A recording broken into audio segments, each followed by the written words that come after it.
जय हिंद दोस्तों, आप सभी का हमारे YouTube चैनल विद्यालय एजुकेशन में स्वागत है। आज हम आपके लिए भाग 3 सामाजिक विज्ञान के जो 80 प्रश्न आने वाले हैं कि परीक्षा में, उसमें से 80 प्रश्न में से 80 अंक आपको मिलने वाले हैं। इसके लिए ये आपका सेट नंबर 2 है। इसके पहले आपको सेट नंबर 1 कंप्लीट करवा चुके हैं, जिसमें आपके पहले भाग 1 और भाग 2 एक में सम्मिलित किया गया है और इसके बाद भाग 3 को अलग से वीडियो किया है। एक सेट में एक प्रैक्टिस सेट को 2 भागों में डिवाइड किया गया है। चलिए शुरू करते हैं आज की इस वीडियो में। ये वीडियो आपके बीपीएससी टीआरई एग्जाम के लिए बेहद महत्वपूर्ण है और ये जो आपके प्रैक्टिस सेट है, ये किरण पब्लिकेशन है, किरण पब्लिकेशन का प्रैक्टिस सेट है, तो आपको ध्यान से करना है। और ये सभी जितने भी क्वेश्चन है, ये एनसीईआरटी, एससीईआरटी जो बिहार का खुद का पब्लिकेशन है, उसके क्वेश्चन दिए हुए हैं। तो आप इसे देखना ना भूलें और अगर कहीं भी कोई भी डाउट होता है तो आप इसमें जरूर पूछने करें हमें आपसे कमेंट में, जिससे कि आपके सारे डाउट्स क्लियर हो जाएंगे। और इसमें आपको 80 से लेकर के 150 तक के क्वेश्चन देखने को मिलेंगे। 1 से लेकर के 70 तक हमने इसके पहले वाले वीडियो पे करवा चुके हैं। ये आपका सेट नंबर 2 है। चलिए तो आज के इस वीडियो में आपका 71 नंबर क्वेश्चन स्टार्ट करते हैं। बिहार में 1857 ईस्वी की क्रांति के नेता बाबू कुंवर सिंह का देहांत कब हुआ था, ये बताना है आपको। जो कुंवर सिंह थे, उनका देहांत कब हुआ था, तो उनके देहांत की बात करेंगे। 10 अप्रैल 1858, 17 जून 1858 ईस्वी, 26 अप्रैल 1858 ईस्वी, या उपयुक्त में से एक से अधिक, या उपयुक्त में से कोई नहीं, ये आपको बताना है। इसका क्या राइट आंसर होगा। इसके राइट आंसर की बात करें, इनका जो देहांत हुआ था वो 26 अप्रैल 1858 ईस्वी में था। और ये बाबू कुंवर सिंह जो बिहार से 1857 की क्रांति में जो लड़े थे, ये जगदीशपुर, बिहार के जगदीशपुर से बिलोंग करते हैं। ये जगदीशपुर से बिलोंग करते हैं। नेक्स्ट क्वेश्चन है आपका 72 में बात करेंगे। सूची 1 की मिलान सूची 2 से कीजिए। नीचे दिए गए कूट का उपयोग करते हुए सही उत्तर का चयन करना है। यहाँ पे सूची 1, एहोल प्रस्तर लेख, एहोल प्रस्तर लेख को हम मिलाएंगे, ये हो जाएगा पुलकेशिन द्वितीय का। एहोल प्रस्तर लेख, पुलकेशिन द्वितीय। जूनागढ़ शिलालेख, जूनागढ़ जो शिलालेख है, ये रुद्रदामन प्रथम।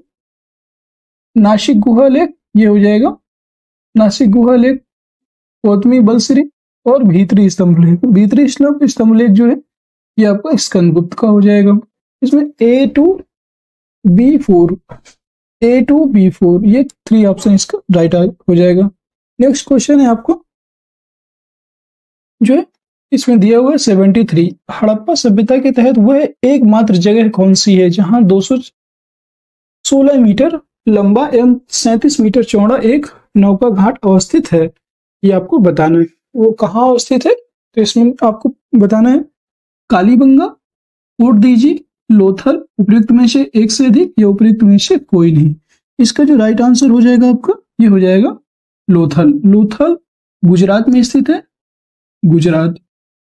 लोथल गुजरात में स्थित है। और ये जो है हड़प्पा सभ्यता के तहत जो 216 मीटर लंबा 37 मीटर चौड़ा एक नौका घाट है, ये जो है आपको अहमदाबाद जिले के गुजरात के सागरवाला ग्राम से 80 किलोमीटर दूर, जो दक्षिण में भोगवा नदी के तट पर, ये लोथल जो आपका भोगवा नदी के तट पर स्थित है। और इसकी जो खोज है, लोथल की खोज SR राव ने 1957 में की थी। जो लोथल की खोज है, इसकी खोज SR राव के द्वारा की गई थी 1957 ईस्वी में, ये आपको याद रखना है। नेक्स्ट क्वेश्चन आपका 74 में हम देखेंगे सिंधु घाटी सभ्यता के पतन के संबंध में दिए गए निम्नलिखित तथ्यों में से कौन सही ढंग से सुमेलित हैं। गार्डन, विदेशी आक्रमण, इसमें आप बताना है आपको कौन सा सही ढंग से सुमेलित है। ये जो है कौन कौन से सुमेलित है आपको बताना है। गार्डन जो है, ये विदेशी आक्रमण था, एकदम सही है। ऑरेल स्टाइन की बात करें, जलवायुगत परिवर्तन, ये भी आपका सही है। और डेलेस भौगोलिक घटनाक्रम, ये भी आपका भौगोलिक घटनाक्रम, ये भी सही है। और VN मिश्र भूगर्भ भूगर्भ स्थलीय परिवर्तन, ये भी एकदम सही है। इसके जो है राइट आंसर हो जाएगा उपयुक्त में से एक से अधिक। नेक्स्ट क्वेश्चन है, गांधी जी को महात्मा की उपाधि किसने दी थी? वेरी इंपॉर्टेंट क्वेश्चन है। रविन्द्रनाथ टैगोर, गोपाल कृष्ण गोखले, मोतीलाल नेहरू, उपयुक्त में से कोई नहीं या एक से अधिक। जो आपके रविन्द्रनाथ टैगोर जी थे, रविन्द्रनाथ टैगोर, इन्होंने गांधी जी को महात्मा की उपाधि दी थी। नेक्स्ट क्वेश्चन है आपका, और ये कब दिया था अगर आपसे पूछता है तो ये चंपारण जो सत्याग्रह हुआ था, चंपारण सत्याग्रह हुआ था आपका 1917 में। उसी समय महात्मा गांधी को रविन्द्रनाथ टैगोर ने महात्मा की उपाधि दी थी। नेक्स्ट क्वेश्चन है 76, उत्तर भारत में गणतंत्र एवं राजतंत्र महाजनपद की स्थापना हुई थी लगभग। गणतंत्र एवं राजतंत्र जो है ये महाजनपद की स्थापना पूछ रहा है कब हुई थी? ये हुई थी आपका ईसा पूर्व 6वीं शताब्दी में या ईसा पूर्व 600 में। तो जो 6वीं शताब्दी ईसा पूर्व है उस समय गणतंत्र एवं राजतंत्र जो महाजनपद है इसकी स्थापना हुई थी। और इसमें अगर बात करें कि इसका जो उल्लेख है वो कहाँ पर है, तो इसका जो उल्लेख है गणतंत्र एवं राजतंत्र का, ये उल्लेख है भगवती सूत्र और अंगुत्तर निकाय एवं अंगुत्तर निकाय, इन दोनों में इसका उल्लेख भी किया गया है। अंगुत्तर निकाय में इनका उल्लेख है। नेक्स्ट क्वेश्चन है 77, सूची 1 की मिलान सूची 2 से कीजिए, नीचे दिए गए कोड का सही उपयोग करते हुए उत्तर का चयन करना है। पानीपत का प्रथम युद्ध हुआ था 1526 ईस्वी में। पानीपत का जो प्रथम युद्ध हुआ था वो हुआ था आपका 1526 ईस्वी में। तो इसका जो ए का हो जाएगा 3। इसके बाद खानवा का युद्ध, तो इसमें खानवा का युद्ध 1527 में हुआ था। कन्नौज का युद्ध की बात करेंगे तो कन्नौज का युद्ध आपका हुआ था, कन्नौज का हो जाएगा 1539 में। और चौसा का युद्ध हो जाएगा 1539 में और कन्नौज का युद्ध 1540 में हो जाएगा। और जो कन्नौज का युद्ध था ये शेर सूरी के बीच हुआ था। और पानीपत का प्रथम युद्ध बाबर और इब्राहिम लोदी के बीच हुआ था। और खानवा के युद्ध की बात करेंगे तो खानवा के युद्ध में बाबर ने राणा सांगा को हराया था। इसमें ये इसका जो है राइट आंसर हो जाएगा आपको, देखेंगे A3 पानीपत का A3 B4, इसमें जो है A3 B4 कौन सा है, यही इसका राइट आंसर हो जाएगा 3। नेक्स्ट क्वेश्चन है 78 नंबर, अपने विख्यात नेता चंगेज खां के नेतृत्व में मंगोल प्रथम बार सन डैश में सिंधु नदी के किनारे संगठित हुए थे। अपने विख्यात जो चंगेज खां है इसके नेतृत्व में मंगोल पहली बार जो है ये 1221 ईस्वी में सिंधु नदी के किनारे संगठित हुए थे। सिखों के निम्नलिखित में से गुरुओं को कालक्रम की दृष्टि से सजाइए। सिखों के जो गुरु हैं उनको बताना है, तो ये हो जाएंगे। सबसे पहले आपके आते हैं गुरु अर्जुन देव 1581 से लेकर 1606, ये सबसे पहले आएंगे। इसके बाद आएंगे आपके गुरु हरगोविंद की बात करेंगे तो ये 1606 से 1645 तक आएंगे दूसरे नंबर पे। और तीसरे नंबर पे हैं आपके गुरु हरकिशन 1661 से 1664, तीसरे नंबर पे हरकिशन है। और चौथे नंबर पे गुरु तेग बहादुर है। तो जो है तीसरा, दूसरा और चौथा पहला, इसका राइट आंसर है तीसरा, दूसरा, चौथा, पहला। तीसरा अब तो इसका राइट हो जाएगा। नेक्स्ट, निम्नलिखित में से किस चोल शासक ने कावेरी नदी के मुहाने पर अपनी राजधानी स्थापित की एवं इसका नाम गंगईकोंड चोलपुरम रखा? किस शासक ने गंगईकोंड चोलपुरम कावेरी नदी का जो है नाम रखा था, ये बताना है आपको। तो वो थे आपके राजेंद्र प्रथम। जो राजेंद्र प्रथम थे उन्होंने इसका नाम गंगईकोंड चोलपुरम रखा था, राजेंद्र फर्स्ट जो थे। नेक्स्ट क्वेश्चन है 81, सूची 1 की मिलान सूची 2 से करना है और कोड का उपयोग करते सही उत्तर का चयन करना है। अशोक स्तंभ की बात करें तो ये अशोक स्तंभ जो है ये लौरिया नंदनगढ़, कहाँ स्थित है? लौरिया नंदनगढ़। और फिर सांड वाली स्तंभ शीर्ष की बात करेंगे, ये है रामपुरवा में। शाम रामपुरवा। लोमहर्ष गुफा, लोमहर्ष गुफा की बात करेंगे तो ये है बराबर के हिल्स में, बराबर हिल्स अर्थात बराबर की जो पहाड़ियां हैं। छिद्रयुक्त स्तूप की बात करेंगे, ये है रोपड़ में। छिद्रयुक्त स्तूप आपका रोपड़ में स्थित है। इसका जो राइट आंसर हो जाएगा वो हो जाएगा 3, ऑप्शन ए का 3 लगा हुआ है, अशोक स्तंभ का लौरिया नंदनगढ़, यही आपका राइट आंसर है। नेक्स्ट क्वेश्चन है आपका, जो है प्राचीन पाषाण युग के निवासियों का निम्नलिखित में से किसे, प्राचीन पाषाण युग के निवासियों को निम्नलिखित में से किस विषय का ज्ञान था, ये बताना है। तो इनको चित्रांकन, कृषि कार्य, शिकार, उपयुक्त में से एक से अधिक। इसका जो राइट आंसर हो जाएगा वो हो जाएगा आपका शिकार। तो प्राचीन पाषाण युग के निवासी थे, उनको शिकार का ज्ञान था, और बाकी वो चित्रांकन और कृषि कार्य से परिचित नहीं थे। ये इसका राइट आंसर हो जाएगा। नेक्स्ट क्वेश्चन है 83, मौर्य साम्राज्य के पतन का एक संभावित कारण था। मौर्य साम्राज्य जो है उसके पतन का एक संभावित कारण क्या था? उसके पतन का एक संभावित कारण अशोक द्वारा अहिंसा अपनाए जाने के कारण सहन शक्ति का ह्रास हो जाना, ये गलत था। बौद्ध धर्मावलंबी वणिक समुदाय इतना शक्तिशाली हो गया कि इसने अपने सामने राजशक्ति को बहाना बना दिया, ये भी गलत। विशाल सैन्य वाहिनी के रख रखाव में होने वाले खर्च, अधिकारियों को प्राप्त वेतन एवं जमीन बंदोबस्त में होने वाले अर्थ व्यय की वजह से मौर्य साम्राज्य की अर्थव्यवस्था डगमगा गई थी। एकदम सही आंसर है इसका, यही इसका राइट आंसर हो जाएगा। नेक्स्ट क्वेश्चन है 84, बुर्ज होम के बारे में निम्नलिखित कथनों पर विचार कीजिए। बुर्ज होम के बारे में जो है, लोगों ने गड्ढे बनाकर घर बनाए, फिर खाना पकाने के लिए चूल्हे झोपड़ियों के अंदर और बाहर दोनों जगह पाए गए। तो लोगों ने गड्ढे बनाकर घर बनाए, ये भी सही था, और जो है खाना पकाने के लिए चूल्हे जो झोपड़ियों के अंदर और बाहर दोनों जगह बनाए गए थे, इसका ये भी सही है, दोनों सही है। तो इसका राइट आंसर ए, दोनों ए और बी सही है। 85 नंबर की बात करेंगे, निम्नलिखित में से कौन भारतीय राष्ट्रीय कांग्रेस की प्रथम बैठक में उपस्थित नहीं हो सके थे? प्रथम बैठक में जो उपस्थित नहीं हो सके थे, ये बताना है आपको। तो इसका जो है दादा भाई नौरोजी, सुरेंद्र नाथ बैनर्जी, बदरुद्दीन तैयब जी, उपयुक्त में से एक से अधिक या कोई नहीं। इसका जो हो जाएगा वो होंगे सुरेंद्र नाथ बैनर्जी। सुरेंद्र नाथ बैनर्जी जो है भारतीय राष्ट्रीय कांग्रेस की स्थापना 28 अक्टूबर 1885 को बंबई के जो है गोकुल दास तेजपाल संस्कृत विश्वविद्यालय में हुई थी, और इसके जो प्रथम अध्यक्ष थे वो व्योमेश चंद्र बनर्जी थे। और प्रथम अधिवेशन में सुरेंद्र नाथ बनर्जी ने हिस्सा नहीं लिया था, ये आपको याद रखना है, इन्होंने हिस्सा नहीं लिया था इसमें। नेक्स्ट क्वेश्चन है आपका 86, शेर शाह के शासनकाल में काश्तकारों के अधिकार एवं दायित्व विधिवत मंजूर किए गए थे तथा उन्हें स्पष्ट रूप से परिभाषित किया गया था। यह शामिल था, ये जो शामिल था आपका, ये था कबूलियत में, पट्टा में या सर्दिश में। तो इनमें से उपयुक्त में से एक से अधिक, ये इसका राइट आंसर है। इनमें से सभी में ये शामिल था।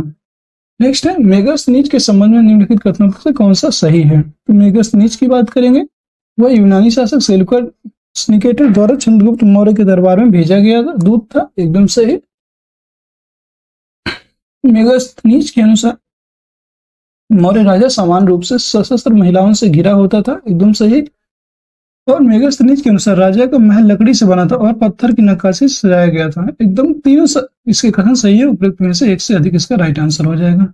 नेक्स्ट है निम्नलिखित में से कौन सा सातवाहन शासक शकों, यवनों एवं पल्लवों के संहारकर्ता के रूप में जाना जाता है?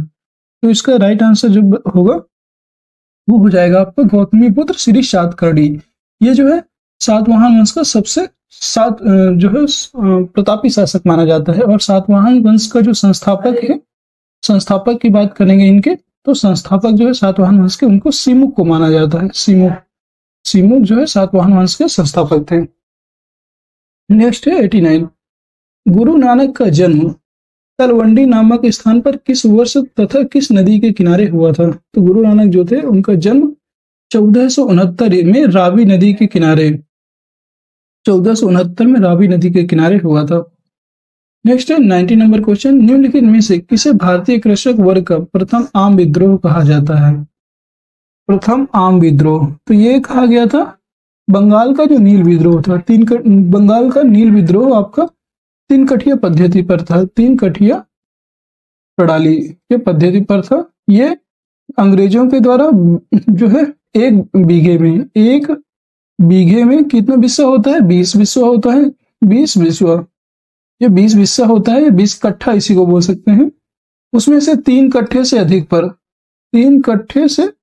अधिक जमीन पर आपको नील की खेती करना पड़ता था। ये इसी के लिए जो है प्रथम आम विद्रोह अर्थात बंगाल का नील विद्रोह हुआ था।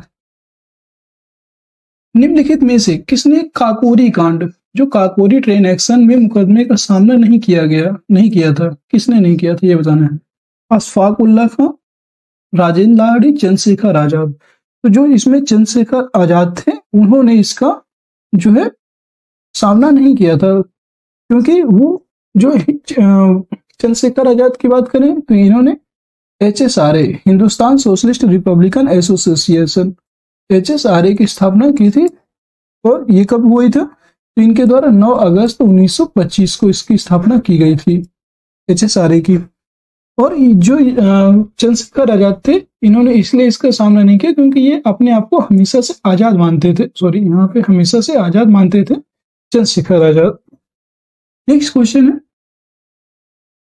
बिहार के किसानों ने किस आंदोलन में चौकीदारी कर देने से इनकार कर दिया था? बहुत इंपॉर्टेंट क्वेश्चन है ये, चौकीदारी कर के बारे में बात करेंगे। तो ये जो सविनय अवज्ञा आंदोलन के समय जो है किसानों ने चौकीदारी कर देने से मना कर दिया था। और सविनय अवज्ञा आंदोलन की शुरुआत कब हुई थी? ये गांधी जी ने 12 मार्च 1930 को जो साबरमती आश्रम से अपने 78 समर्थकों के साथ दांडी यात्रा के लिए पद यात्रा प्रारंभ की थी। और ये 5 अप्रैल को दांडी पहुंच करके 6 अप्रैल को समुद्र तट पर नमक बनाकर कानून को तोड़ा था और सविनय अवज्ञा आंदोलन की शुरुआत की थी। तो हम कह सकते हैं कि जो सविनय अवज्ञा के आंदोलन की शुरुआत है 6 अप्रैल 1930 ईस्वी वो गांधी जी ने सविनय अवज्ञा को शुरुआत की थी। और 4 मई को ही गांधी जी को गिरफ्तार कर लिया गया था, यह भी आपको याद रखना है। नेक्स्ट क्वेश्चन है आपका, निम्नलिखित घटनाओं को कालक्रम की दृष्टि से सजाइए। चौरी चौरा कांड की बात करेंगे। ये हुआ था 5 फरवरी 1922 ईस्वी में हुआ था। चटगांव शस्त्रागार लूट, तो चटगांव शस्त्रागार लूट हुई थी 9 अप्रैल 1930 ईस्वी को हुई थी चटगांव शस्त्रागार लूट। और मोपला विद्रोह की बात करेंगे, ये हुई थी आपके 1921 ईस्वी में। 1921 ईस्वी में मोपला विद्रोह ये हुआ था आपका केरल में। मोपला विद्रोह जो आपका हुआ था ये जो है बंगाल वाले इलाके में हुआ था मोपला विद्रोह। तो इसका जो राइट आंसर होगा 3, फिर इसके बाद 1 और 2, 3, 1, 2, इसका राइट आंसर 3 ऑप्शन हो जाएगा। नेक्स्ट क्वेश्चन है आपका, अलीनगर की संधि के संबंध में निम्नलिखित कथनों पर विचार कीजिए, यह बताना है आपको। रॉबर्ट क्लाइव एवं मीर कासिम के बीच अलीनगर की संधि पर हस्ताक्षर किए गए थे। इसका जो राइट आंसर होगा ये बताना है 96 का। तो ये जो है सही नहीं था। इसे क्या बताना था आपको? ये बताना है संबंध में निम्न कथनों पर विचार करना है। इसके ऑप्शन दिए हुए हैं, तो ये बताना है आपको। रॉबर्ट क्लाइव एवं मीर कासिम के बीच अलीनगर की संधि हुई थी, ये गलत है। बंगाल से गुजरने वाले सभी ब्रिटिश सामानों को शुल्क से मुक्त रखा गया था, एकदम सही, ये इसका सही है। और ईस्ट इंडिया कंपनी को राजकोषीय अधिकार, दीवानी या क्षेत्र का प्रशासन करने तथा बंगाल, बिहार एवं उड़ीसा से कर एकत्र करने का अधिकार दिया गया था, ये भी गलत है। यहाँ पे ईस्ट इंडिया कंपनी को नहीं दिया गया था। तो जो इसका राइट आंसर हो जाएगा ओनली बी, केवल बी इसका राइट आंसर हो जाएगा, क्योंकि नवाब ने कंपनी के साथ अलीनगर की संधि की थी और शहर पर आधिपत्य के बाद सिराज द्वारा कलकत्ता को दिए गए अल्पकालिक नाम अलीनगर के नाम पर इस संधि का नाम रखा था। नेक्स्ट क्वेश्चन है, 19वीं शताब्दी के एक महान समाज सुधारक ईश्वरचंद विद्यासागर ने किस सामाजिक कार्य के लिए संघर्ष किया? ईश्वरचंद विद्यासागर की बात की गई है, तो इन्होंने आपके जो है विधवा पुनर्विवाह के लिए ईश्वरचंद विद्यासागर ने बहुत सारा संघर्ष किया था। और नेक्स्ट क्वेश्चन है आपका 1857 के विद्रोह के परिणाम के रूप में निम्नलिखित में से कौन सा परिवर्तन ब्रिटिश संसद द्वारा लाया गया था? ब्रिटिश कैबिनेट के एक सदस्य को भारत के लिए राज्य सचिव नियुक्त किया गया था, और इसमें आपका जो है यही सही हो जाएगा। ब्रिटिश कैबिनेट के एक सदस्य को भारत के लिए राज्य सचिव नियुक्त किया गया था। नेक्स्ट क्वेश्चन है आपका 99, देखेंगे निम्नलिखित में से कौन सा राज्यों का संयोजन त्रिविभाजन संघर्ष में हुआ था? ये आपको याद होगा, तो इसमें जो है इसके पहले वाली कई सारी वीडियो में ये क्वेश्चन मैंने करवाया है 99 नंबर का, कि निम्नलिखित में से कौन सा राज्यों का संयोजन त्रिविभाजन संघर्ष में शामिल है? राष्ट्रकूट, पाल, गुर्जर प्रतिहार, ये इसका जो है राइट आंसर है। राष्ट्रकूट, पाल और गुर्जर प्रतिहार 8वीं शताब्दी में कन्नौज पर अधिकार करने के लिए 3 शक्तियां थी। कौन कौन सी?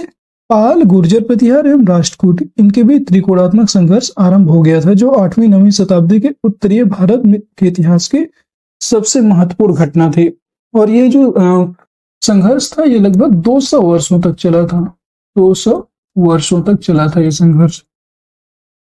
और इस त्रिपक्षीय संघर्ष का जो प्रारंभ है, प्रतिहार नरेश, जो गुर्जर प्रतिहार नरेश थे, वो कौन थे? वत्सराज। वत्सराज ने प्रारंभ किया था। प्रारंभ करने वाले कौन थे? वत्सराज प्रथम। नेक्स्ट क्वेश्चन है आपका 100 नंबर, निम्नलिखित में से किस पर ब्रिटिश संसद द्वारा महाभियोग चलाया गया था? इस पर जो है ब्रिटिश संसद के द्वारा महाभियोग चलाया गया था, वो थे वारेन हेस्टिंग्स। वारेन हेस्टिंग्स पर ब्रिटिश संसद के द्वारा महाभियोग चलाया गया था। और ये किस लिए चलाया गया था? तो पिट्स इंडिया एक्ट, जो पिट्स इंडिया एक्ट था उसके विरोध में, पिट्स इंडिया एक्ट के विरोध में ये चलाया गया था। नेक्स्ट क्वेश्चन है आपका, विस्तृत रेगिस्तानी क्षेत्र में कठोर चट्टान के सामान्य तरह से ऊंचे उठे हुए टीले, जो टीले हैं क्या कहलाते हैं? ये बताना है आपका। छत्रक टीला, इंसेलबर्ग, ज्यूगेर, उपयुक्त में से एक से अधिक या इनमें से कोई नहीं। इसका जो है राइट आंसर है वो है इंसेलबर्ग। इनको हम इंसेलबर्ग कहते हैं, जो विस्तृत रेगिस्तानी क्षेत्र में कठोर चट्टान की तरह जो है समान सतह से ऊंचे उठ जाते हैं। इनको हम क्या कहते हैं? इनको इंसेलबर्ग के नाम से जाना जाता है। नेक्स्ट है आपका 102, जब पर्वतीय भाग से कई घाटी हिमनद वैली ग्लेशियर नीचे उतरकर पर्वत के आधार पर या तली पर एक दूसरे से मिल जाते हैं, तो उस विस्तृत हिमनद को क्या कहा जाता है? वो कहलाता है आपका गिरिपद हिमनद, उसे हम कहते हैं गिरिपद हिमनद। नेक्स्ट क्वेश्चन है आपका, गंगा का डेल्टा निम्नलिखित में से किस प्रकार के डेल्टा का उदाहरण है? तो जो गंगा का डेल्टा है वो आपका एक प्रकार का चापाकार डेल्टा, चाप के आकार का डेल्टा, ये उदाहरण है। नेक्स्ट क्वेश्चन है आपका डोलड्रम्स। डोलड्रम्स की स्थिति निम्नलिखित में से किस वायुदाब पेटी में है जिसकी उत्पत्ति तापीय कारणों से होती है? डोलड्रम्स की बात की गई है यहाँ पे। तो डोलड्रम्स में आपका जो है ध्रुवीय उच्च दाब पेटी स्थित होती है, उपध्रुवीय निम्न दाब और भूमध्य रेखीय निम्न दाब, ये सभी इसमें स्थित होती है, इसलिए इसको उपयुक्त में से एक से अधिक हो जाएगा इसका आंसर। नेक्स्ट है भूमध्य सागरीय। भूमध्य सागरीय जलवायु का विस्तार भूमध्य रेखा के दोनों ओर महाद्वीपों के पश्चिमी भागों में कितने अक्षांशों के बीच पाया जाता है? इसका क्या है? जो है भूमध्य सागरीय जलवायु का जो विस्तार है, ये पूछ रहे भूमध्य रेखा के दोनों ओर महाद्वीपों के पश्चिमी भागों में कितने अक्षांशों तक पाया जाता है? तो ये पाया जाता है जो है 30 डिग्री से 40 डिग्री, महाद्वीपों के पश्चिमी अक्षांशों में 30 डिग्री से 40 डिग्री तक पाया जाता है। 106 नंबर क्वेश्चन है कि भारत का देशांतरीय विस्तार 68 डिग्री 7 मिनट पूर्व से 97 डिग्री 25 मिनट पूर्व है, इसका अक्षांशीय विस्तार बताना है। अक्षांशीय जो विस्तार है ये बताना है आपको। ये हो जाएगा आपका जो है 8 डिग्री 4 मिनट, जो 8 डिग्री 4 मिनट से 37 डिग्री 6 मिनट नॉर्थ साइड पे है। हम लोग कहाँ है? नॉर्थ गोलार्ध में है, तो ये इसका राइट आंसर हो जाएगा 8 डिग्री 4 मिनट से 37 डिग्री 6 मिनट तक।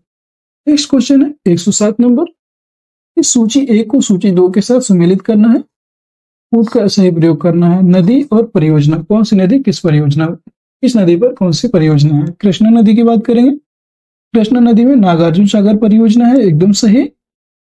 सतलज नदी की बात करेंगे तो आपका जो है सतलज नदी है, इसमें जो है भाखड़ा नांगल परियोजना स्थित है। महानदी में हीराकुंड जो है महानदी पर है। भागीरथी की बात करें, भागीरथी पर टिहरी बांध बनाया गया है, टिहरी परियोजना है यहाँ पे, ये आपको याद रखना है। तो A1 हो जाएगा, A1B3 यही इसका राइट आंसर हो जाएगा। नेक्स्ट क्वेश्चन है आपका 108। सूची 1 को सूची 2 से के साथ सुमेलित कीजिए और सही प्रयोग कर उत्तर चुनना है। जलवायु और प्रकार, कौन सी जलवायु किस प्रकार के देश में पाई जाती है 108 में। विषुवत रेखीय जलवायु की बात करेंगे तो यह है आपके जावा वाले क्षेत्र में पाई जाती है। जावा जो कि कहाँ स्थित है, इंडोनेशिया वाले क्षेत्र। जावा आपको इंडोनेशिया में स्थित है, याद रखना है, इंडोनेशिया। और हम मानसूनी की बात करेंगे तो मानसूनी जलवायु की बात करेंगे, ये आपके श्रीलंका, मानसूनी जलवायु श्रीलंका में है। भूमध्य सागरीय मेडिटेरेनियन सी जो है भूमध्य सागरीय जलवायु की बात करेंगे, ये आपके साइप्रस वाले क्षेत्र में है, साइप्रस। और उष्ण मरुस्थलीय, जो उष्ण मरुस्थलीय है ये है आपके नामीबिया में। तो इसका जो राइट आंसर हो जाएगा A4B1B2, ये इसका राइट आंसर हो जाएगा। नेक्स्ट क्वेश्चन आपका 109 नंबर। निम्नलिखित में से कौन से समूह की नदियां बिहार और उत्तर प्रदेश के बीच की सीमा रेखा बनाती हैं। तो बिहार और उत्तर प्रदेश के बीच की जो सीमा रेखा बनाने वाली नदियां हैं वो है आपके गंडक, घाघरा और कर्मनाशा नदी, गंडक नदी और घाघरा नदी, ये तीनों नदियां मिलकर के जो है क्या बनाती हैं, बिहार और उत्तर प्रदेश के बीच सीमा रेखा बनाती हैं। नेक्स्ट क्वेश्चन है सूची 1 को सूची 2 से सुमेलित करके सही उत्तर चुनना है आपको। एक तरफ वन्यजीव और एक तरफ राज्य दिए गए हैं। वन्यजीव अभ्यारण्य, तो यहाँ पे बताना है आपको नामदफा अभ्यारण्य कहाँ पे है। नामदफा की बात करेंगे, ये है आपका अरुणाचल प्रदेश में। नामदफा राष्ट्रीय उद्यान अरुणाचल प्रदेश में है। पेरियार की बात करेंगे, पेरियार जो है ये आपका केरल में है। बांदीपुर जो है आपका कर्नाटक में है। लामजाओ, केबुल लामजाओ, ये आपका मणिपुर में है। इसका जो राइट आंसर हो जाएगा A2B4C1, A2B4C1। अच्छा, इसका जो है वो इसका छूट गया है, कोई बात नहीं। इसका जो राइट आंसर हो जाएगा तो आपके अकॉर्डिंग हो जाएगा ए का क्या हो जाएगा 2, फिर आएगा आपके जो है इसके बाद आएगा 4, 2, 4 और फिर आ जाएगा आपका 1 और 3, 1 और 3, ऐसे इसके आंसर बनेंगे, कोई बात नहीं। नेक्स्ट क्वेश्चन देखते हैं 111 नंबर। कार्यशीलता की दृष्टि से बच्चों और वृद्धों की जनसंख्या को कहते हैं। कार्यशीलता की दृष्टि से बच्चों और वृद्धों की जनसंख्या को हम आश्रित जनसंख्या कहते हैं, क्योंकि बच्चे भी आश्रित होते हैं और बूढ़े भी आश्रित होते हैं, इसलिए हम उनको आश्रित जनसंख्या की श्रेणी में रखे रहते हैं। नेक्स्ट क्वेश्चन है आपका, भारत में चंदन की लकड़ी के वन सर्वाधिक कहाँ पाए जाते हैं। आपको पता है ये जो है नीलगिरी की पहाड़ियों वाले क्षेत्रों में पाए जाते हैं।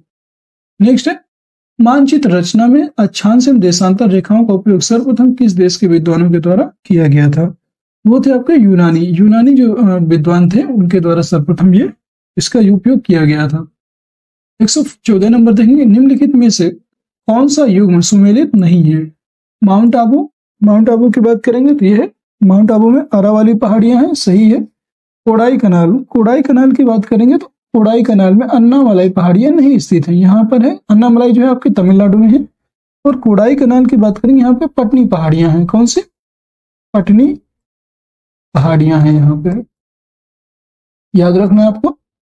ऊटक मंड की बात करेंगे नीलगिरी पहाड़ियां हैं, सही है। और उपयुक्त में से एक से अधिक, तो जो इसका राइट आंसर हो जाएगा, इसे पूछना कौन सा युग्म सुमेलित नहीं है, ये जो है कोडाई कनाल इसका सुमेलित नहीं है। नेक्स्ट क्वेश्चन आपका, यदि भारत के कर्क रेखा के स्थान पर विषुवत रेखा होती तो यहाँ की जलवायु पर जो प्रभाव पड़ता वह है अधिक ताप एवं कम वर्षा, अधिक ताप एवं अधिक वर्षा। तो इसका राइट आंसर हो जाएगा अधिक ताप एवं अधिक वर्षा, क्योंकि जहां पर विषुवत रेखा है वहां पे बहुत ज्यादा टेम्परेचर है और बहुत ज्यादा वहां पे बारिश भी होती है। नेक्स्ट क्वेश्चन है आपका, पुरानी जलोढ़ मिट्टी का भंडार बिहार के निम्नलिखित में से किस क्षेत्र में पाई जाती है। तो जो पुरानी जलोढ़ मिट्टी है वो बिहार के पटना और गया वाले क्षेत्र में पाई जाती है, पुरानी जलोढ़ मिट्टी। नेक्स्ट क्वेश्चन है निहारिका नेबुला। निहारिका के बारे में दिया गया है, निहारिका क्या है? तो निहारिका होता है आपका एक तप्त गैस का बादल, या और इसे क्या कह सकते हैं, एक तप्त गैस का गोला, धूल और मिट्टी के कणों का मिश्रण, उपयुक्त में से एक से अधिक या कोई नहीं। तो जो नेबुला होता है ये एक तप्त गैस का गोला होता है, एक मतलब बहुत ज्यादा टेम्परेचर वाली गैस है, उसका क्या होते हैं, गोले होते हैं, उसे हम निहारिका बोलते हैं। 118 नंबर देखेंगे, निम्नलिखित में से किस दिन को विश्व पर्यावरण दिवस के रूप में मनाया जाता है? ये बहुत सरल क्वेश्चन है, 5 जून। 5 जून को विश्व पर्यावरण दिवस मनाया जाता है। 5 अप्रैल की बात करेंगे तो यहाँ पे 5 अप्रैल को नेशनल मैरीटाइम दिवस, नेशनल मैरीटाइम डे, राष्ट्रीय समुद्री दिवस मनाया जाता है। 5 जून को विश्व पर्यावरण दिवस मनाया जाता है। 8 फरवरी की बात करेंगे, सॉरी यहाँ पे 8 फरवरी नहीं, 8 मार्च होता तो 8 मार्च को बताते, कोई बात नहीं। 16 सितंबर एक इंपॉर्टेंट है, लिख लीजिए। 16 सितंबर की बात करेंगे तो 16 सितंबर को आपको विश्व ओजोन दिवस मनाया जाता है, world ozone day. Next question है आपका 119, निम्नलिखित में से कौन सी सेल भूपटल की प्राचीनतम सेल है? कौन सी सेल भूपटल की प्राचीनतम सेल है? तो वो है आग्नेय। आग्नेय सेल जो है, इग्नियस सेल, ये है आपकी सबसे प्राचीनतम सेल। 120 नंबर, ज्वालामुखी उद्गार के समय मोड़दार पर्वतों की अपनति तथा अभिनति में लावा का जमाव हो जाता है, इस प्रकार बनी आग्नेय सेल को क्या कहते हैं? तो इस प्रकार जो सेल बनती है उसको फैकोलिथ के नाम से जानते हैं, फैकोलिथ। नेक्स्ट क्वेश्चन है, निम्नलिखित में से कौन सा अर्थशास्त्री यह मानता है कि ऐतिहासिक दृष्टि से अंतर्राष्ट्रीय व्यापार ने अल्प विकसित देशों के विकास को रोका है? अल्प विकसित देशों के विकास को रोका है तो वो है रॉल्फ ट्रेविस, हैंसिंगर और गुन्नार मेडल, इन्होंने सभी ने माना है, इसलिए इसका राइट आंसर उपयुक्त में से एक से अधिक हो जाएगा। सुनामी, सुनामी की बात करेंगे तो सुनामी लहरें अधिक सक्रिय रहती हैं, तो इसका क्या रीजन है? इसका जो रीजन है, ये पूछ रहे हैं कहाँ सबसे अधिक सक्रिय रहती हैं, तो ये है पश्चिमी प्रशांत महासागर। जो वेस्टर्न प्रशांत महासागर है उधर आपकी सबसे ज्यादा अधिक सक्रिय रहती है। नेक्स्ट क्वेश्चन है, और ये पूछ लेता है सुनामी किस भाषा का शब्द है? तो सुनामी जो है आपका जापानी भाषा का शब्द है, ये भी आपको याद रखना है। नेक्स्ट क्वेश्चन है 123, निम्नलिखित में से बिहार का कौन सा भू आकृतिक खंड झारखंड के साथ अपनी सीमा साझा नहीं करता है? तो इसमें बताना कौन सा साझा नहीं करता है, वो है गंगा सोन विभाजन, ये करता है। मिथिला मैदान जो है साझा नहीं करता है। जो उत्तर में नेपाल और दक्षिण में झारखंड से घिरा हुआ है, ये बताना है, वही जो है मिथिला मैदान हो जाएगा इसका राइट आंसर। नेक्स्ट क्वेश्चन है आपका 124, निम्नलिखित में से कौन सा राष्ट्रीय उद्यान एशियाई शेर के लिए प्रसिद्ध है? कौन सा राष्ट्रीय उद्यान एशियाई शेर के लिए प्रसिद्ध है? तो वो है आपका गिर राष्ट्रीय उद्यान। ये कहाँ स्थित है? ये गुजरात में स्थित है, गिर राष्ट्रीय उद्यान। नेक्स्ट है आपका अंतरराष्ट्रीय व्यापार की विशिष्ट विशेषता क्या होती है, ये बताना है। अंतरराष्ट्रीय व्यापार की विशेषता होती है, यह अंतरराष्ट्रीय श्रम विभाजन का ही एक आवश्यक परिणाम है, यही इसका राइट आंसर हो जाएगा। यह अंतरराष्ट्रीय श्रम विभाजन का ही एक आवश्यक परिणाम है तथा इसका आधार विभिन्न देशों को भिन्न भिन्न सुविधाएं प्रदान करना होता है, ये इसका राइट आंसर है। नेक्स्ट क्वेश्चन है, ग्रामीण विकास कार्यक्रम IRDP के अंतर्गत गरीबी दूर करने के लिए क्या उपाय किए जाते हैं, ये बताना है आपको। तो IRDP के अंतर्गत जो है, इसमें ग्रामीण गरीबों को उत्पादक पूंजीगत साधन प्रदान किए जाते हैं। जो ग्रामीण गरीब होते हैं उनको उत्पादक पूंजीगत साधन को प्रदान किया जाता है। सूची 1 को सूची 2 से मिलान करें और सही उत्तर का चयन करना है। एक तरफ झील दिया हो और झील के प्रकार, तो भीमताल झील की बात करें, ये आपकी किस प्रकार की झील है, इसमें क्या पूछा हुआ है, सही उत्तर का चयन करना है। भीमताल को जो है, भीमताल का हो जाएगा आपका ये है आपका सही आंसर इसका। टेक्टोनिक। भीमताल किस प्रकार की झील है ये बताना है। भीमताल आपकी टेक्टोनिक प्रकार की झील है। और अष्टमुड़ी, अष्टमुड़ी की बात करेंगे तो अष्टमुड़ी आपकी भूस्खलन प्रकार की झील है। सॉरी, अष्टमुड़ी आपकी जो है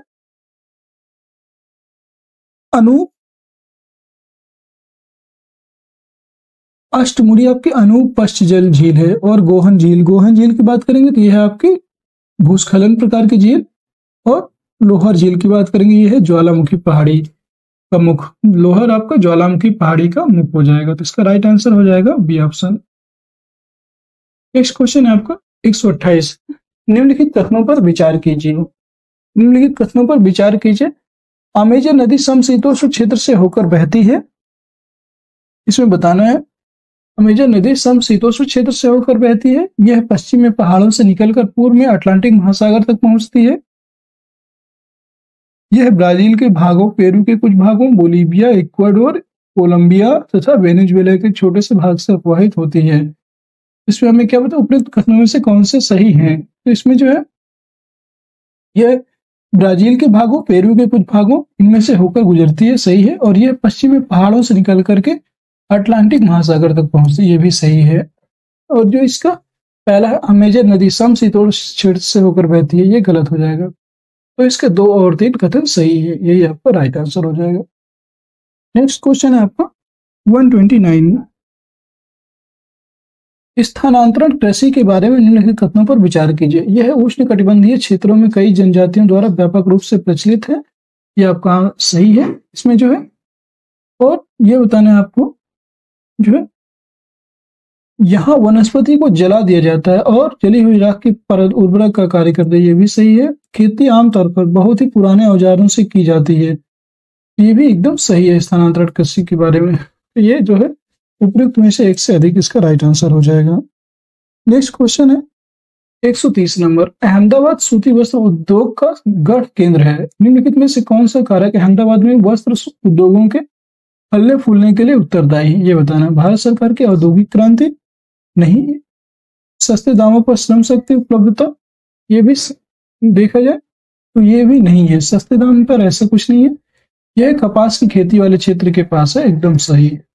क्या है कि अहमदाबाद में सबसे ज्यादा कपास की खेती की जाती है, इसलिए वहां पे जो कॉटन सबसे ज्यादा पाया जाता है।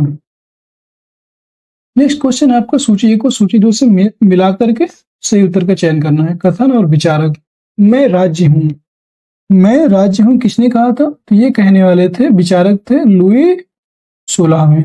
लुई 16वें ने कहा था मैं राज्य हूं। राज्य व्यक्ति से पहले है, ये किसने कहा था, ये कहने वाले थे अरस्तु। राज्य व्यक्ति से पहले है, ये कहने वाले थे अरस्तु। और राज्य पृथ्वी पर ईश्वर का अवतरण है, ये कहने वाले जो थे वो हैं आपके FW। ये जो है FW हो जाएगा। FW ये कहने वाले थे राज्य पृथ्वी पर ईश्वर का अवतरण है। और राज्य व्यक्ति का बृहद रूप है, यह कहने वाले थे आपके प्लेटो। प्लेटो ने कहा था राज्य व्यक्ति का बृहद रूप है, इसका जो है ऊपर दिया हुआ है। इसका जो राइट आंसर हो जाएगा वो हो जाएगा आपका पहला ही ऑप्शन। नेक्स्ट क्वेश्चन है भारत के राष्ट्रपति जिस निर्वाचन मंडल द्वारा चुने जाते हैं वह मिलकर बना होता है संसद के सभी सदस्यों से, गलत। संसद तथा राज्य की विधानसभाओं के निर्वाचित सदस्यों से, एकदम सही। जो संसद और लोकसभा, राज्यसभा और राज्यों की विधानसभाओं के निर्वाचित जो सदस्य होते हैं उन्हीं के द्वारा राष्ट्रपति का निर्वाचन मंडल चुना जाता है। नेक्स्ट क्वेश्चन है भारतीय संविधान में निम्नलिखित में से कौन सी विशेषताएं पाई जाती हैं। इसमें जो है तो इसमें आपकी कौन कौन सी विशेषताएं पाई जाती हैं। संशोधन की बहुल प्रक्रियाएं, राज्यों को संशोधन की पहल करने का अधिकार नहीं है, कुछ संशोधन केवल राज्य विधानमंडल द्वारा ही पारित किए जाते हैं, संविधान संशोधन संबंधी विवादों के समाधान के लिए संसद के दोनों सदनों की संयुक्त बैठकें, नीचे दोनों को सही बताना है। तो इसका जो राइट आंसर हो जाएगा वो हो जाएगा 1, 2 और 4, क्योंकि संविधान संशोधन सभी विवाद संयुक्त जो है संसद के दोनों सदनों की संयुक्त बैठकों में होते हैं। और फिर सेकेंड ऑप्शन इसका है राज्यों को संशोधन की पहल करने का अधिकार कोई नहीं है, अधिकार नहीं है, ये भी इसका सही ऑप्शन है, सॉरी सही है। और ये इसका गलत है, संशोधन की बहुल प्रक्रियाएं ऐसा कुछ नहीं है। कुछ संशोधन केवल ये भी जब केवल आ जाता है तो वो नकारात्मक ही होता है। इसका राइट आंसर हो जाएगा फर्स्ट, सेकेंड और फोर्थ। नेक्स्ट क्वेश्चन है आपको 134। निम्नलिखित वक्तव्यों में से कौन सा वक्तव्य राज्य की उत्पत्ति के विषय में मार्क्सवादी सिद्धांत को स्पष्ट करता है? राज्य की उत्पत्ति साधनों का विकास करने के उद्देश्य से हुई है। इसमें आपको बताना है कि कौन सा सिद्धांत मार्क्सवादी को स्पष्ट करता है। ये जो है राज्य की उत्पत्ति उत्पादन की विधि में परिवर्तन लाने के उद्देश्य से हुई है, या राज्य की उत्पत्ति उत्पादन के शोषण परक संबंधों के रक्षार्थ हुई है। ये एकदम सही है। राज्य की जो उत्पत्ति हुई है वो उत्पादन के शोषण परक संबंधों के रक्षार्थ हुई है। 135 नंबर है, निम्नलिखित में से किन सिद्धांतों के आधार पर भारत में संसदीय प्रणाली वाली सरकार कार्य करती है? भारत में जो संसदीय प्रणाली वाली सरकार है वो मंत्रिपरिषद में वास्तविक कार्यकारी अधिकारियों का होना, यही इसका राइट आंसर है। जो मंत्री परिषद होती है उसमें वास्तविक कार्यकारी अधिकारियों का होना। और इसमें जो है अभी अच्छा इसके सही उत्तर चुनने हैं, आपको ये बताना है। तो इसमें जो है राइट आंसर आपको बताना है नाम मात्र का कार्यकारी अध्यक्ष, एकदम सही। जो संसदीय प्रणाली होती है उसमें नाम मात्र का कार्यकारी अध्यक्ष होता है, जैसे कि अपने यहाँ प्रेसिडेंट होते हैं। प्रेसिडेंट ओनली नाम मात्र के यहाँ के प्रेसिडेंट होते हैं, बाकी जो उसका शासन का संचालन करते हैं वो प्राइम मिनिस्टर करते हैं। उपराष्ट्रपति के उच्च सदन की अध्यक्षता, ये भी सही है।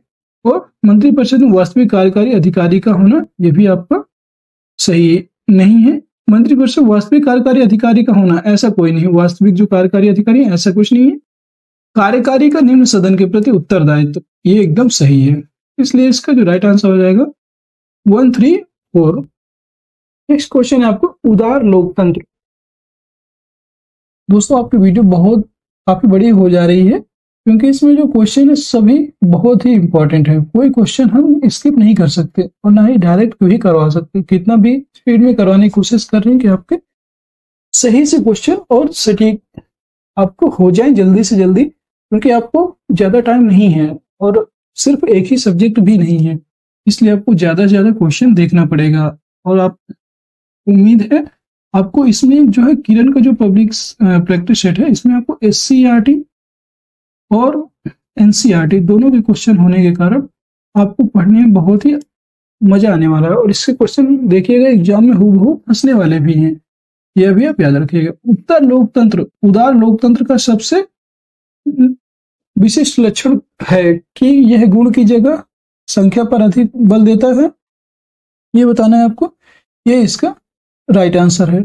यह है गुण की जगह संख्या पर अधिक बल देता है, यही इसका राइट आंसर है। सामाजिक संविदा का सिद्धांत मुख्य रूप से यह कार्य करने का प्रयत्न करता है कि जो है बताना है आपको कि राज्य के ऐतिहासिक उद्गम का पता लगाना नहीं, राजनीतिक बाध्यता के आधार की व्याख्या करना, यही एकदम सही है।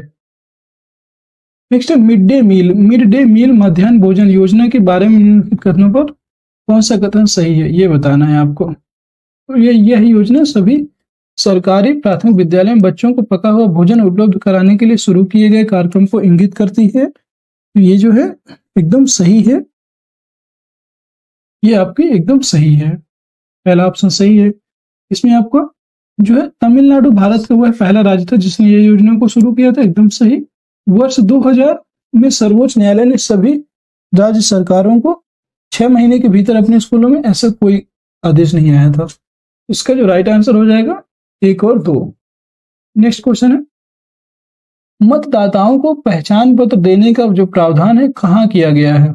भारत के संविधान में, यह जन प्रतिनिधित्व अधिनियम 1958 में, एकदम सही। जन प्रतिनिधित्व अधिनियम जो है इसी में प्रावधान किया गया है कि मतदाताओं को पहचान पत्र देने का प्रावधान किया जाएगा, यही इसका राइट आंसर है। नेक्स्ट आपका निम्नलिखित में से कौन सा कथन राज्य के लिए सही है? राज्य के लिए कौन सा कथन सही है ये आपको बताना है। जो है राज्य एक ऐसे राजनीतिक संस्थान को इंगित करता है जो उन संप्रभु लोगों का प्रतिनिधित्व करता है जिनका एक निश्चित क्षेत्र पर आधिपत्य है, ये इसका सही आंसर है। नेक्स्ट क्वेश्चन है आपका जो है अच्छा हाँ, इसके अभी और ऑप्शन है, बताना है कौन सा सही है, ये बताना है। तो ये तो ऑप्शन सही है, सरकार या कार्यपालिका राज्य का एक अंग है, ये भी एकदम सही है। दोनों ए और दो सही है। इसका उपयोग सरकार के स्थान पर किया जाता है, ऐसा नहीं है, इस सरकार के स्थान पर राज्य का प्रयोग नहीं किया जाता। ये इसका राइट आंसर हो जाएगा एक और दो। नेक्स्ट क्वेश्चन है आपको जो है देखेंगे हम, निम्नलिखित में से कौन सा राज्य के नीति निर्देशक तत्व हैं? राज्य किसी व्यक्ति की विधि के समक्ष जनता नहीं नकारेगा, मतलब राज्य किसी व्यक्ति की विधि के समक्ष जनता नहीं नकारेगा। और नेक्स्ट है आपको इसमें राज्य, ये इसका गलत हो जाएगा। राज्य धर्म, मूल वंश, जाति, लिंग या जन्म स्थान के आधार पर किसी व्यक्ति के विरुद्ध विभेद नहीं करेगा, ये तो मूल अधिकार हो गया। राज्य पर्यावरण की रक्षा और उसका संवर्धन करने का प्रयास करेगा, यही इसका राइट आंसर हो जाएगा। ये राज्य के नीति निर्देशक तत्व के अंतर्गत आता है। और राज्य के नीति निर्देशक तत्व कहाँ से लिए गए हैं? तो ये आपके जो है आयरलैंड के संविधान से लिए गए हैं, ये भी आपको याद रखना है, आयरलैंड के संविधान से लिए गए हैं। नेक्स्ट क्वेश्चन 142, निम्नलिखित में से कौन सा कथन संविधान में निहित मौलिक अधिकारों के संबंध में सही है?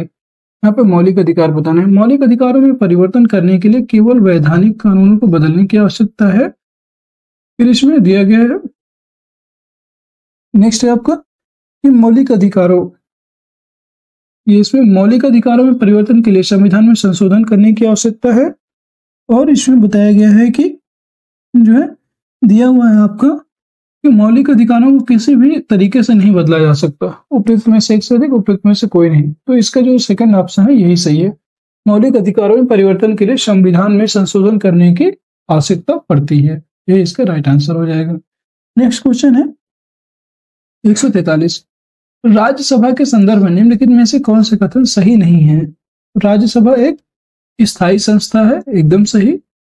और इसके 1/3 सदस्य प्रत्येक 2 वर्ष पर सेवानिवृत्त हो जाते हैं, तो ये भी एकदम सही है। 1/3 सदस्य प्रत्येक 200, एकदम सही। राज्यसभा का गठन 1958 में हुआ था, ये भी। तो राज्यसभा का जो गठन है ये 1952 में हुआ था, ये गलत है। इसका जो राइट आंसर हो जाएगा ये बताना है। तो इसका राइट आंसर हो जाएगा आपका 143 का। कौन सा सही नहीं है? ये दोनों सही है और ये गलत है, ये इसका राइट आंसर हो जाएगा 103 नंबर। नेक्स्ट क्वेश्चन है आपको 144 नंबर है, लोकसभा के अध्यक्ष को अपना त्यागपत्र किसे संबोधित करना पड़ता है? तो लोकसभा के अध्यक्ष जो होते हैं उन्होंने भारत के प्रधानमंत्री को, ये बताना है आपको। तो लोकसभा जो अध्यक्ष होता है वो अपना भारत के प्रधानमंत्री को नहीं, लोकसभा के उपाध्यक्ष को, एकदम सही। जो लोकसभा के उपाध्यक्ष होते हैं उसको अपना त्यागपत्र सौंपता है। नेक्स्ट है जिला प्रशासन। जिला प्रशासन का आशय है जिला क्षेत्र में भागीदारी प्रशासन, जिला क्षेत्र में कानून एवं व्यवस्था प्रशासन, जिला क्षेत्र में राजस्व प्रशासन, या जिला क्षेत्र में विकास प्रशासन, जिला क्षेत्र में लोक प्रशासन। तो इसका जो राइट आंसर होने वाला है आपका ये हो जाएगा, आपका जो है बताना है, इसमें क्या बताना है आपको, केवल BMD, केवल E, केवल BMC। तो इसका राइट आंसर है केवल BMC, क्योंकि इसमें जो है जिला क्षेत्र में कानून एवं व्यवस्था प्रशासन और जिला क्षेत्र में राजस्व प्रशासन, सिर्फ जिला प्रशासन का यही कार्य होता है। नेक्स्ट क्वेश्चन है आपका 146, 146 नंबर है, अब मीडिया को डैश के साथ निकटतम संबंधों के कारण स्वतंत्र नहीं माना जा सकता। तो अब मीडिया को व्यापारिक घरानों, जो व्यापारिक घराने से बोल रहे हैं तो जो मतलब पूंजीपति लोग हैं उनको, उनके कारण जो है अब मीडिया को व्यापारिक घरानों के साथ निकटतम संबंध, जो पूंजीपति होते हैं उनके ज्यादा निकटतम संबंध होने के कारण स्वतंत्र नहीं माना जाता, यही इसका राइट आंसर है।